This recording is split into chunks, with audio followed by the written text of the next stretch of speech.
po si Chris Ann at may gagawin po kaming YouTube series sa iNet Story na Chris Ann on Cam. Ang first episode po, ang title ay Ransom. Action drama series po ito at marami pong action scene na abangan ninyo. Ako nga pala si Bart. Ito kami ngayon sa studio ni Direk Dick Pero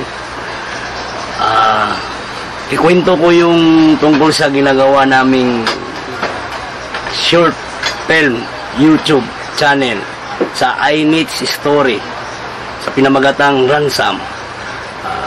Isa po akong karakter actor sa ginagawa naming pelikula sa larangan ng kontrabida. Ang pangalan ko dito ay si Paking. Ngayon alam mo na ang lahat. Dapat ka nang mawala sa tondo. Sa tondo.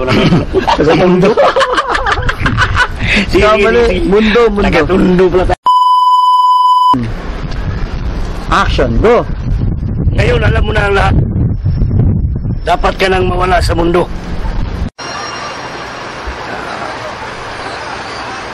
Okay naman yung shoot na almost 2 days kami doon sa location.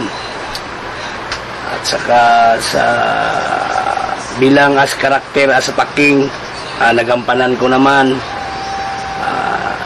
pag-acting, pag-dialogue. Sigurado ka bang dito ang daanon? Sigurado ako. Nasubaybayan kong mag-ama na yun. Lalo na yung anak niya.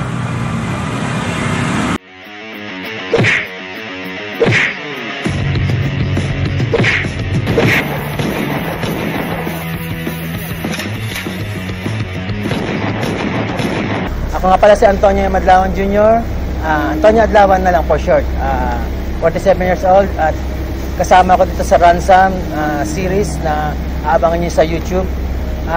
Kasama ko rin po dito yung bida natin, siyempre si Chris Ann Hernandez at Tony Liba at iba pang mga supporting actor na magagaling din naman katulad ni Tony Liba.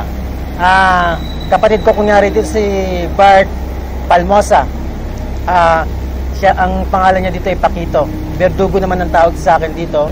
Na magugustuhan nyo yung action, yung mga suspense na talagang bawat sandali aabangan ninyo kung anong susunod na mangyayari na walang tapon.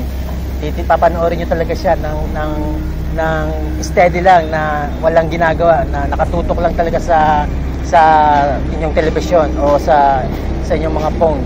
Kaya abangan nyo yung mga kapanapanabik na eksena ko rito. Hi, I'm Tony Liba nga pala. Isa ako sa gaganap dito sa Ransom iNet Story sa YouTube. Ako ay bilang isang pulis na kasi may anak ako rito na babae. Medyo ang role ko rito ay isa akong tatay na very lagi kong inisip yung anak ko kasi babae. Anak, may sasabihin ako sa'yo. Ano po yung daddy? May taong lumapit mo. Tatahan natin ako. Kaya hindi mo kilala. Huwag mo nga ako sa akin, ha? Bakit po daddy? Laging pinoprotektahan ko siya. Tapos, lagi kong iniisip yung kapakanan niya bilang tatay. Sinute namin to. Actually, mapagyo eh. Last week of August, mahirap eh. Dahil umuulan, tumitigil. Pagtapos, pagtigil ng ulan, hindi kami magsushoot.